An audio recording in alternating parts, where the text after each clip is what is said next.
Manipulators don't start with lies. They start with a body signal. They smile and say, "I thought you cared." And suddenly you feel guilty, but you can't explain why. Here's the first Stoic move. Don't argue the facts. Check your nervous system, because your body notices patterns your mind keeps excusing. In this video, I'll give you 5 signs to spot a manipulator instantly, and the last one changes your identity. Here's the menu: guilt charm, vague fog, guilt flip, controlled confusion. You feel smaller. If you can see these, you stop feeding the game. Let's make it real. At work, there's the person who praises you in public, then corrects you in private. They lean in and say, "I'm only being honest with you." You set one boundary. They don't argue the point. They sigh like you hurt them, and now you're comforting the person who crossed your line. Then it follows you home. In your family, you ask for one simple thing: a calmer tone, basic respect. They don't yell. They act wounded. They say, "Wow, okay." And suddenly you're the villain for having standards. Then comes the text. You reply late once. They send one line: "All right," or "Do what you want." No insults, no rage, just pressure. And your chest tightens. That feeling is the clue, not drama, shrinkage. You feel smaller after they speak, and that's the danger. They don't need to win the argument. They only need you doubting your perception. So here's the question: why do you keep explaining yourself to someone who profits from confusion? Stoicism is not coldness. Stoicism is clarity. Epictetus said it clean. It's not things that upset us. It's our judgments about things. A manipulator targets judgment, not your schedule, your interpretation. They want you in fog, because fog deletes standards. So we use the Stoic lens. Discomfort is data, not a verdict, a signal. You don't overreact. You test for clarity. Your inner citadel stays protected. Your judgment stays yours. Now 5 signs: fast, practical, repeatable. If your body tenses around someone, don't call it overthinking. Call it data. These are not proof. They're signals. Because manipulators rarely hand you clean evidence. They give you a feeling, then dare you to doubt yourself. For each sign, I'll show you what it looks like on the outside, then what happens inside your body, then the cost in one sentence, then one practice line you can use immediately, then one punchline to lock it in. Don't confront right now. Collect data. Clarity first, drama never. Here we go. Sign 1, guilt charm. Outside, it looks warm, personal, almost flattering. They lean in with a smile and say, "You're the only one I can trust with this." They use trust language to skip your consent. They frame the request as a compliment, so refusing feels like rejecting them. They add pressure without raising their voice, like, "I really need you," or "Don't let me down." It's sweetness with a hook. Inside, your body rushes you into yes. Your chest tightens, your shoulders lift, and you feel urgency before you've even decided. Your mouth starts forming agreement while your mind is still checking the cost. You start managing their emotions in your head. You picture their disappointment, and you try to prevent it. That's not kindness. That's emotional pressure. Cost in one sentence. If you accept decisions made from guilt, you train people to access you through guilt. One practice line: "I can't answer right now, I'll decide and let you know." Punchline: kindness without consent becomes a leash. Sign 2, vague fog. Outside, they speak in mist and implications.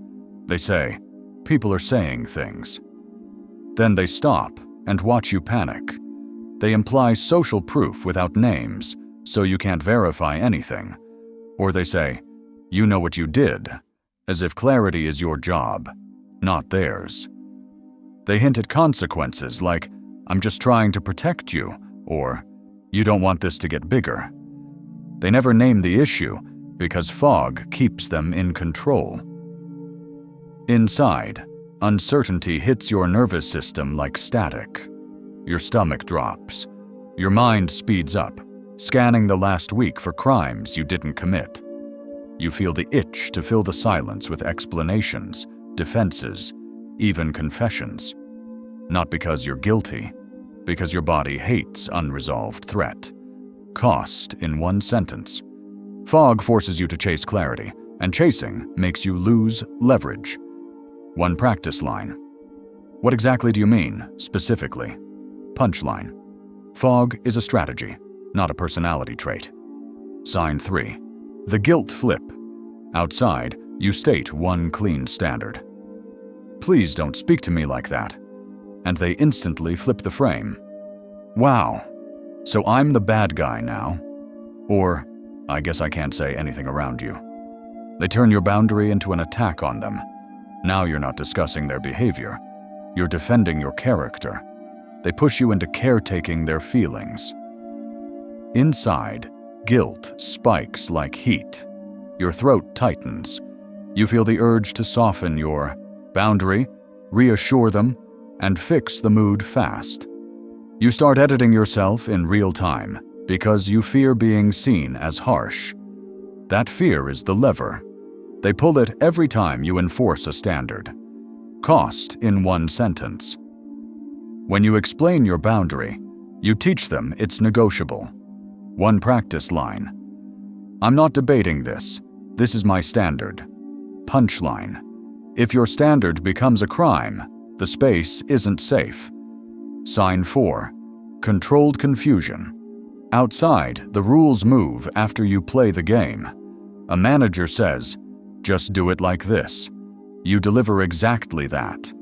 Then they shift the target. "Not like that. You should have known what I meant." They correct you with hindsight. They keep you chasing an invisible finish line, so you're always behind and always owing. And somehow the solution is always more of you. Inside, your jaw clenches and your energy drops. You feel tired before the conversation ends. You start thinking, maybe I just need to do more, even when you've already done enough. Your body learns a new habit, constant vigilance. That's what controlled confusion produces. A person who overworks just to avoid criticism. Cost in one sentence. Controlled confusion creates permanent debt you can never repay. One practice line. What would done look like, clearly and specifically? Punchline. Confusion is expensive. Clarity is a boundary. Sign 5. You feel smaller. Outside, nothing dramatic happens. No obvious insult. No loud fight. Sometimes they even sound caring, like, "I'm just worried about you," or "I'm only saying this for your own good." But the pattern shows up after the interaction, not during it. Their voice can be calm while your body pays the price. Inside, you shrink. Your chest feels heavy. You second-guess your words, replaying the conversation like a trial. You feel like your needs are inconvenient, like you should speak less, ask less, exist less. You start seeking permission for basic respect. That is the body's way of saying, "This contact costs me." Your nervous system wants distance, even if your mind keeps making excuses. Cost in one sentence.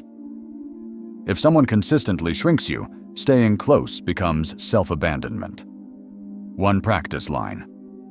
I'm going to step back from this. Punchline. Your peace is evidence. Quick recap. Guilt charm rushes you into yes. Vague fog makes you chase clarity. The guilt flip makes you apologize for standards. Controlled confusion keeps you in permanent debt. And the final test is simple. You feel smaller after contact. Next, we turn this into a 24-hour practice, so these signals become calm control. Within 24 hours, run one experiment. Pick one person, one, Have one short interaction. Use one sentence. What exactly do you mean specifically? Or, I respond to specifics. Then pause. If they clarify, it's a conversation. If they punish clarity, it's a pattern. Now use the 10-minute Stoic delay.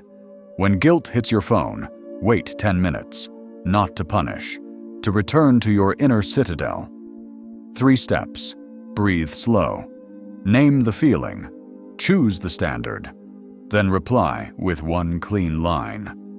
That doesn't work for me. Not tonight. We can talk later.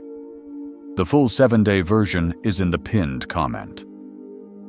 Quick truth. Not every awkward person is a manipulator. The test is simple.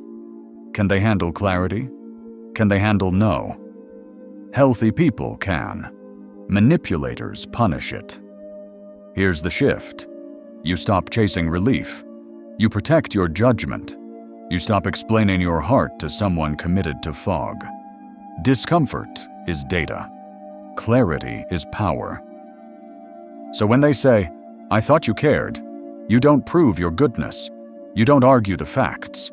You ask for clarity. You pause. You keep your standard. That is quiet power. On Stoic Ether, we train self-respect, discipline, and quiet power. Comment, I choose clarity. Then watch day 9 next. Because manipulators don't just use patterns. They use specific phrases,